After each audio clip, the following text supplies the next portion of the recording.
Hi everyone, welcome to Now I See. I'm Anna Choi. Now I See is a dedicated program that opens the lives and insights of those that have become Christian. Our guests today is Tony Slayman and Anthony Zach. Welcome and thank you for joining us today. So before we get to know a little bit about you guys, tell us a little bit about yourselves. Who would you like to start? Like how you guys met or... We met in high school. We went to high school together, junior school and high school. Tony and I were good friends in year 7 and year 8. We had a lot of fun together. There were a few moments where Tony, I'm going to let you take it from here because I don't want to say anything that you're going to hold against me later. No, we went to school together. I suppose we were about 13 or so when we parted. Mm-hmm. We lost contact for a while, obviously, with family. I was at a cafe having breakfast in the morning and then along came, Zach. And how long was this after school? We hadn't seen each other for about 10 years. Yeah, 10 years, easily wow. 10 years, Yeah. Wow, definitely God has just... Yeah, it's touched by something. Yeah. I was at this cafe and this one walks in. The first time I knew it was him, but I didn't say anything. And then maybe the second or third time, he kind of approached me and was like, "Oh, are you, Tony Slim?" And I'm like, "Zach." And yeah, we hugged each other and stuff. And then literally it was like we were inseparable. And then I'll let you start with your questions. How you started. Well, we started talking a lot, and Yeah. since I found out that Tony worked just around the corner from me, Yeah. and the cafe that he went to was right next to my office, we just decided to exchange numbers, and obviously we had Meet up for lunch and things pretty like much that, every day. Yeah, we'd meet up for lunch or a coffee. We had 10 years to catch up on, so there was a lot of talking involved, a lot of history and things that we needed to catch up on. Yeah. But one thing I did notice about Tony was that he was very different from what I remember, Yeah. and a lot of people watching this who went to school with us would know the same, because Tony was pretty wild back in high school. Okay. A little bit disruptive, He So got drove the suspended? drove the teachers a little crazy, did a little yelling back, Detention. a few detentions here and there in his We've all been diary. there. Remember those, Tony? Yeah, quite a few. Quite a few. Yep. And then when we were in year 8, which would have been a long time ago now, Tony left the school, and it was a very sad moment because we were good friends, and obviously, when a good friend leaves, what do you do? Especially at that age, Yeah. Anyway, I went and finished high school. Years went by. We did our own thing, and that's pretty much how we caught up. We just bumped into each other. Okay, so what else was different about Tony besides the fact? Just everything. Everything was different about him. Behaviour. It was very gentle. It was very joyful. He's I don't know how to put it. He was filled with something holy, something I couldn't quite put my finger on it. It was a lot different to what I remembered, but he eventually told me what it was. Yeah. How he came to the church, he came to his faith in Christ, and I put 2 and 2 together, and You wanted the same for yourself as well. kinda. That's a bit of a different story, because like me, I was very curious at the start, but I didn't jump straight into it myself. That took a bit of time, took a bit of work from this one, and we'll get into that. Yeah. Very soon. So obviously Tony, then you, Anthony was saying that you were going to church. So what made the move to go to church? Look, what happened with me was about 3 years ago, I had a person came into my life, and from her name, which she mentioned to me, slapped me in the face. Like it was, I can't explain to anyone the feeling for that minute. Like the second she said, "Hi, my name is," couldn't even breathe. Saint Mina's done a miracle with my dad many years ago, and so was Pope Shenouda and all that. And my dad's always prayed and fasted for me to, obviously take the same path. And obviously being, young, working and have money and all that stuff, and you grow up faster than you should in a country like Australia. She introduced herself in my actual own house. She came with her family, and now we're engaged, obviously. But she introduced herself to me as, "Hi, my name is Pauline." But then she said Pauline to me, but on her necklace said Mina. So I'm like looking at her like, "What are you on about? What's this thing on your neck?" She's like, "Oh, everyone calls me Mina. I don't like my name Pauline." From her name saying Mina to me,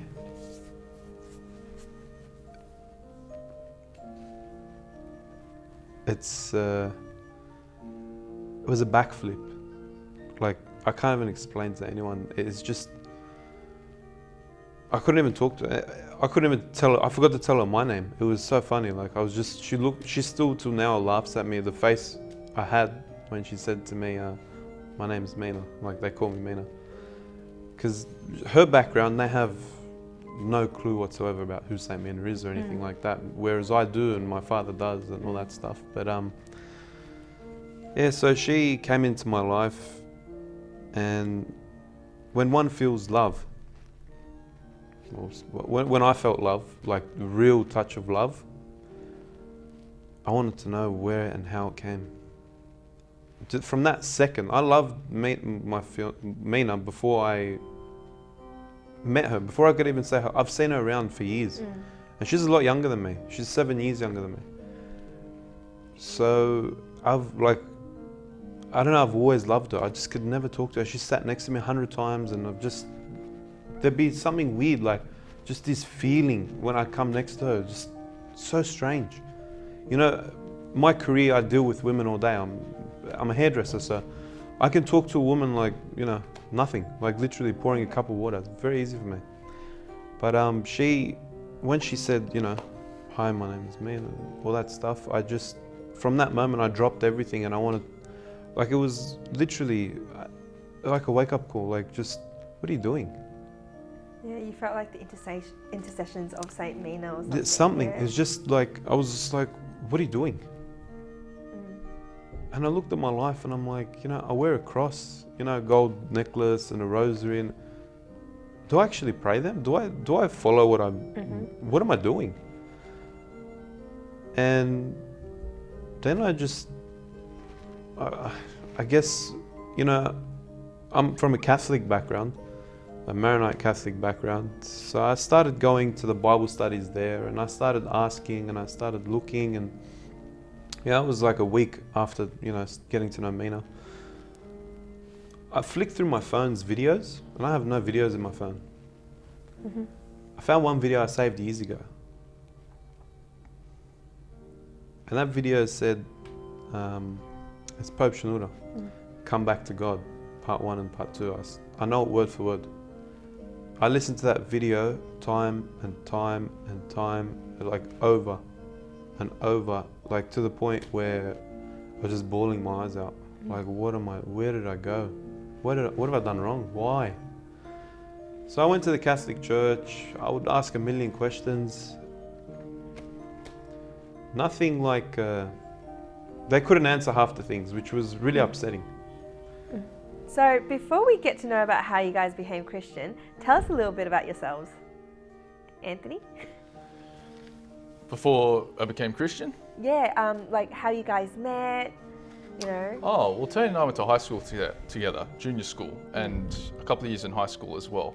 We both went to Waverley College, which is in Waverley.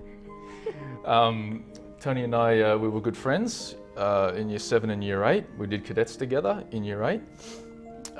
Tony was, he was a bit wild back in high school. He really liked to annoy the teachers. He was a bit disruptive, did a bit of vandalizing, a bit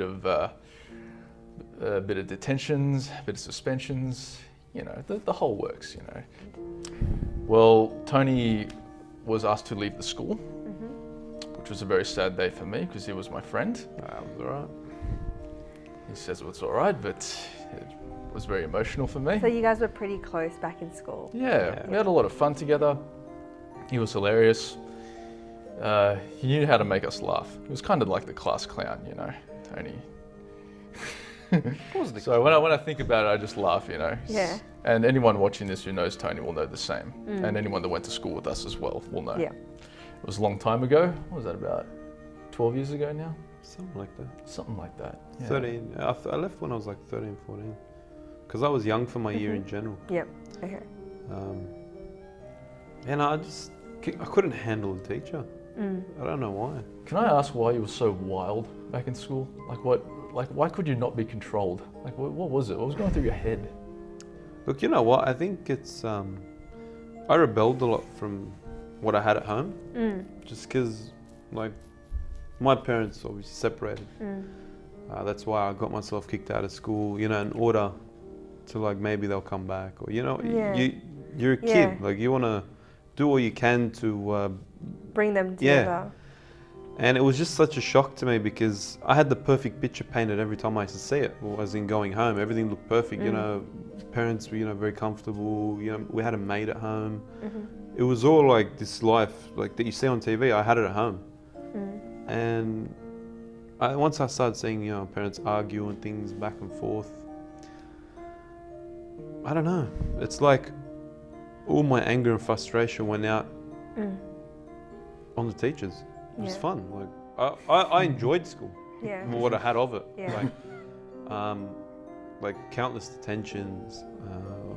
I had 2 diaries because I had so many detentions in one. Yeah, it was just it was plenty of fun. You wouldn't do any work if you were in my class. No. Yeah. I So agree, shortly I agree. after you left school, Yeah. and when did you guys see each other again? That was about 10 to 11 years after that. After what? With no contact at all. No contact at all.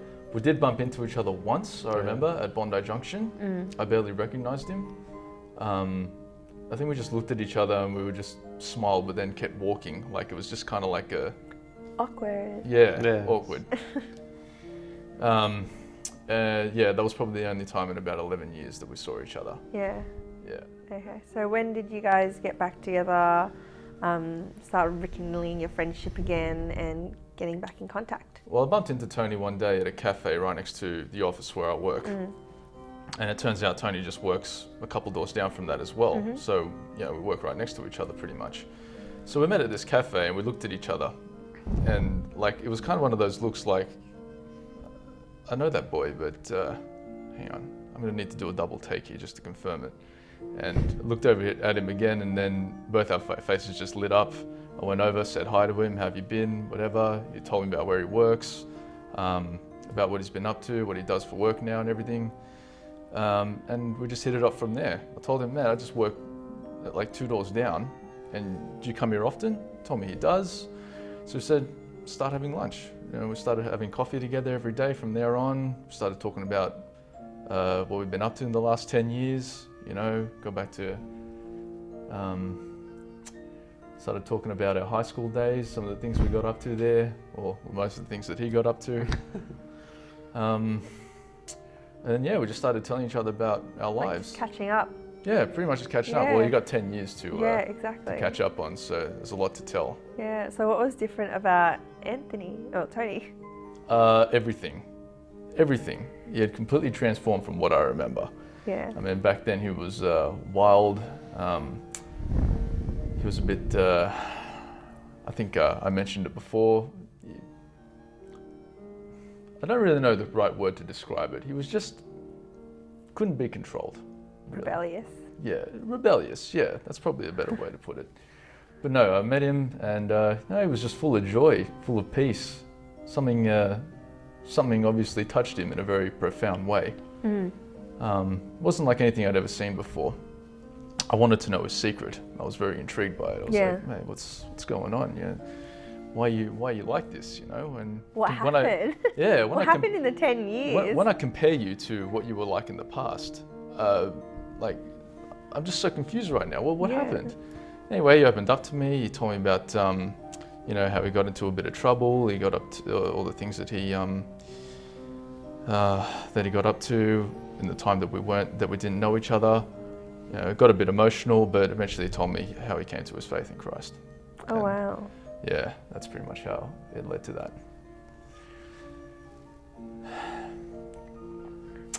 Anything you'd like to add on in that? Um, I'm sure there were things that I left out that you might want to throw in there. Like that time when we were kids, we were still in school at the time. Went to East Garden shopping centre. I remember that. You got to hear this. You know, we went to McDonald's and we all bought thick shakes and stuff. And we went up, you know, on like the highest escalator. And then here's me with this large cup of extra chocolate thick shake. And we see people, you know, going up and down escalators underneath us. And there was this couple wearing white. Oh no, I can just imagine what you're going to do. It was a chocolate experience for them. And I was more like, just, I wasn't afraid of anything. I don't know, I just can't explain to anyone. It was. Had no care in the world whatsoever. Yeah, I've been. You weren't afraid of anything. Even like, when I left school, I was like, just, Continue you know, like a ways. jar of worms, man. I Yeah. couldn't be closed. I remember that day very specifically. We were like 13 at East Gardens after he lobbed his drink, and the security guard pulled us over, all of us. There were others with us too. And Tony was just laughing in his face. Like, I didn't understand it. Like, we were just, I don't know. what was it? There's no idea. fear in this boy. He just did whatever he wanted, whenever he wanted. Good old Tony. You should have seen him in cadets as well. You know, it's designed to, like, you know, discipline us young boys. You know, get in line, Yeah. attention at ease, that sort Yeah. of thing. This guy, Yeah. forget about it. What was your background as well, your religion background? Oh, I'm Catholic. I was baptized when I was born, but everything else was pretty much just disregarded after that. Yeah. Like, I never learned about the church or Jesus or anything like that. I don't think my parents weren't really into it. They weren't really strict on it or anything like that. It was kind of like, yeah, you got your It's your a baptism. thing you did after you were born, sort of thing. You Yeah, got yeah. baptized? Yeah, maybe it was a bit of tradition, you know, because Yeah. my grandparents were all for it. They were a lot more religious than my parents, so I think my parents maybe did it just to please them. I don't know. But yeah, after that was pretty much it. Like, you know, we've done our part. He's been touched by the holy water. Now you can go out into the world and do your thing, sort of. Yeah, and you, so to Tony? speak. I was Catholic Maronite. You know, like, within the 10 years, I was like on off. You could say lukewarm. Did your parents brought you to church every Sunday? Not necessarily, but when I was a lot younger, so I'm talking way before I knew Zach, a lot younger, I used to go with my dad to St. Mary and St. Mina in Petersham. Yep. And I remember I used to like sleep and wake up and the church is still going. But yeah, I've always had a feeling when I go there, but I've just disregarded the feeling. But you know, in my, obviously the 10 years me and him parted, like I'd pray, but it'd be like, I don't know how to explain to you, it was just like, it was an empty prayer, it wasn't like a full prayer. Like you wouldn't, like if you look back to the way I used to pray and talk to God, there was no fear, there was no awe, there was no, you know, like he's there standing before you. Whereas, you know, I used to pray and just be like, yeah, whatever, Hail Mary and all that stuff. But I never used to really go to church or anything. Like Sundays were just like another day to me, whereas it's meant to be for the Lord. Right, so unfortunately we have run out of time today. Thank you both so much for coming in. Please tune into our next episode of Now I See on CYC to hear the rest of their stories and how Tony what happened in the 10 years for him to now come to church.